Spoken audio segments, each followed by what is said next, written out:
The graveyard is the richest place on earth, not because of what is buried there, because of what was never used, the books that were never written, the businesses that were never built, the conversations that were never started, the lives that were never fully lived. The graveyard is full of people who had something to offer and chose not to offer it. Who had something to say and chose not to say it? Who had something to build and chose not to build it? Not because they lacked talent, not because they lacked intelligence, not because the opportunity was not there, because they played it safe. And I have been in rooms for over 40 years, rooms full of people at every stage of life, and I have watched the same tragedy repeat itself so many times that it has become the thing I think about most. Not failure. Failure is honest. Failure means you tried. The thing I think about most is the unlived life, the person who reached the end having never found out what they were capable of, having never tested the limit, having kept themselves small and quiet and careful for decades, and then lying in a hospital bed or sitting in a rocking chair in their final years and understanding with complete clarity that the safety they chose was the most expensive thing they ever bought. I want to talk to you today about that cost, not abstractly, specifically, because I think you are in danger of paying it, and I think you know it. And I think somewhere underneath the busyness and the routine and the very reasonable list of reasons why now is not the right time. Somewhere underneath all of that, you can feel it. The unlived potential pressing against the inside of the life you are currently living. And I want to ask you something before we go any further. Are you next?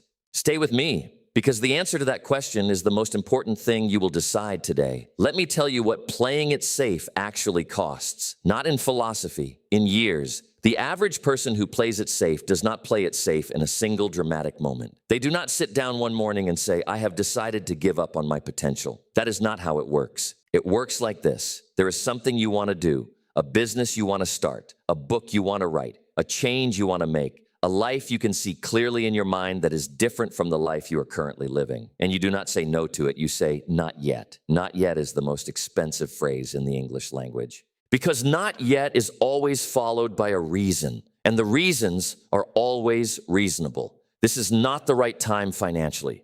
The kids need stability. The market is uncertain. I do not have enough experience yet. I will start when things calm down. I will begin when I feel more ready. And every one of those reasons is understandable. Every one of them has some validity. Every one of them would satisfy any reasonable person who asked why you had not started yet. But here is what the reasons never tell you. They never tell you that the right time is not coming. Not because life is cruel, because the right time is not a moment that arrives from outside. It is a decision you make from inside, and the decision to make it is available to you right now, in exactly the circumstances you are in, with exactly the resources you have, with exactly the uncertainty you feel. The people who built something, every single one of them that I have known or studied, did not build it when the conditions were perfect. They built it when the conditions were what they were, and they began before they were ready, and they continued when it was hard, and they finished when everything in them wanted to stop, and now some of them are not here anymore. And the thing they built is here. And the thing they did not build, the version of what they could have done if they had started earlier, if they had pushed harder, if they had stopped playing it safe 5 years before they finally did, that is also still here in the graveyard with every other unlived potential. And I want to ask you again, are you next? Let me talk about fear, because fear is the engine of safety. And I do not mean dramatic fear. I do not mean the fear of something specific and identifiable. I mean the quiet, ambient, always present fear that most people have learned to live with so completely that they no longer recognize it as fear at all. They call it caution. They call it wisdom. They call it being realistic. They call it understanding how the world actually works. But it is fear. The fear that if you try, you might fail.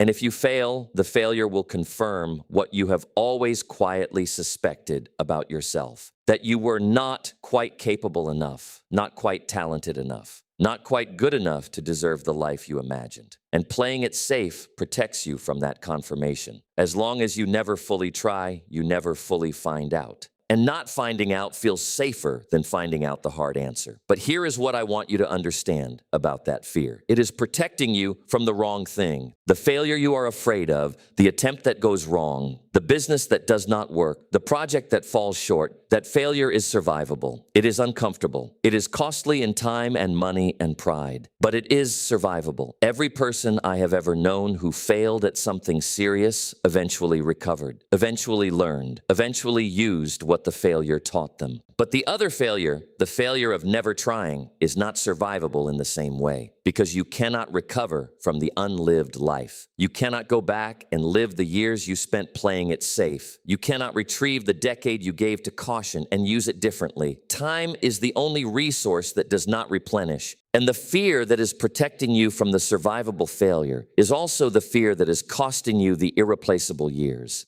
Let me ask you something directly. What would you attempt if you knew you could not fail? Not if failure were impossible, not if the risk were gone. What would you attempt if the worst possible outcome, the complete failure of the attempt, was something you knew you could survive and learn from and continue? Because you can survive it. You always could. The question is whether you were going to let fear make the decision for you or whether you were going to make it yourself. And that question is available to you right now. I want to tell you something about the people I have admired most in my life. Not the wealthiest, not the most famous, the ones I have admired most. They share one quality that has nothing to do with talent or intelligence or luck or circumstance. They all, at some specific point in their lives, made a decision to stop letting fear determine the size of their life.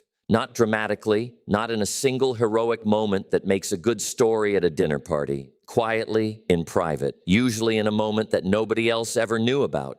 They looked at the gap between the life they were living and the life they were capable of, and they made a decision not to eliminate the fear, not to wait until the fear was gone, but to act in the presence of the fear, to let the fear be there and do the thing anyway. And I want to tell you what that decision looked like in practice, because it did not look like confidence. It did not look like certainty. It did not look like the kind of bold action that gets written about in books. It looked like a person sitting down at a desk and beginning something they were not sure they could finish. Starting something they were not sure would work. Making a call they were not sure would go well. Taking a step they were not sure led anywhere. It looked like beginning. Not grandly, not loudly, just beginning. And then doing it again the next day, and the day after that. And continuing when the results were not coming. And persisting when everyone around them thought they were foolish. And trusting the process before the process had given them any evidence that the trust was warranted. And somewhere in that, somewhere in the daily act of choosing to try rather than choosing to be safe, something happened.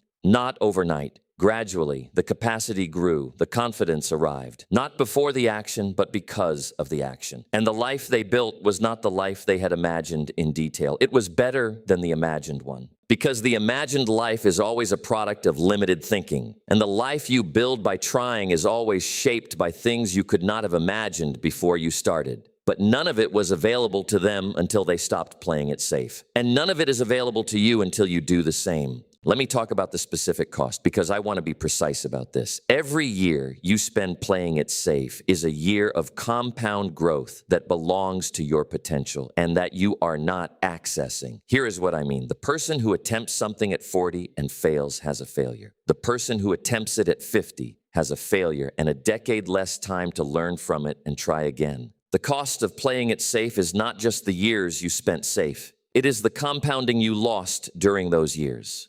The skills you did not develop, the confidence you did not build, the network you did not grow, the knowledge you did not accumulate. Every year of safety is a year of anti-compounding. The gap between who you are and who you could have been grows every year you choose safety over attempt. This is not to punish you for the years that have passed. Those years are gone, and regret about them is not useful. But understanding the mechanism, understanding that every additional year of safety increases the cost, that is useful, because it means the most valuable decision you can make is the one you make today. Not tomorrow, not when things are better, not when you feel more ready. Today, in the circumstances you are in, with the resources you have, with the fear you feel today. And I want to give you something specific, because it is not enough to feel the urgency without knowing what to do with it. Here is what I want you to do after this talk ends. Not a plan. One decision. Identify the thing you have been not yet-ing. The specific thing you know you should be doing that you have been postponing with reasonable reasons, not the whole list of things you should do differently. The one thing, the most important one, the one that if you did it consistently for a year would change your life more than anything else. Name it, write it down, make it specific enough to pursue, and then ask yourself one question. What is the first step? Not the whole plan, not the complete strategy. The first step.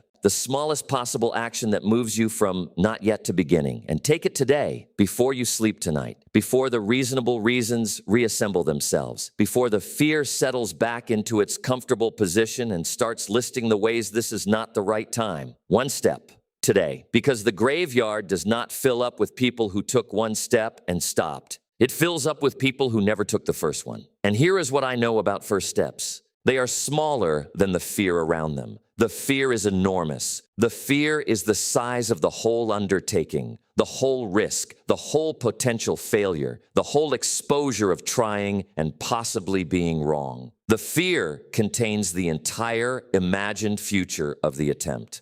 The first step is just a step.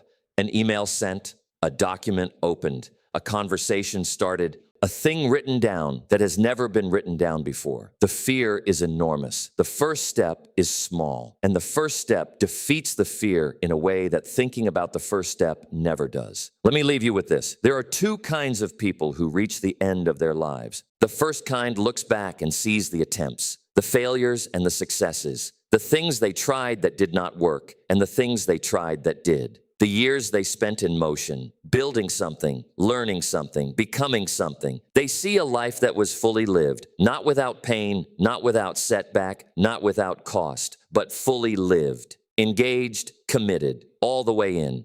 The second kind looks back and sees the safety, the careful years, the reasonable decisions, the risk avoided, and the comfort maintained. And somewhere underneath all of that, the persistent, quiet, devastating awareness of the life they did not live, the thing they did not try, the person they did not become. And that awareness, that specific, irreversible awareness, is the most expensive thing a human being can experience. Because you cannot purchase that time back. You cannot decide at the end to go back and try. The end is the end. Jim Rohn has thought about this more than almost anything else across 40 years of studying human potential and human failure. And the conclusion I keep arriving at is the same one every time. The risk of trying is survivable. The cost of not trying is permanent. And the only question that matters right now, the only question that will determine which kind of person you become, is the one I started with. Are you next? Because if the answer is no, if somewhere in what I have said today you have felt the thing I am talking about, the thing that has been pressing against the inside of the life you are living, then the time to act on it is now. Not tomorrow, not when the conditions improve, not when you feel more ready. Now, the graveyard has enough people in it who played it safe. Do not add yourself to the count.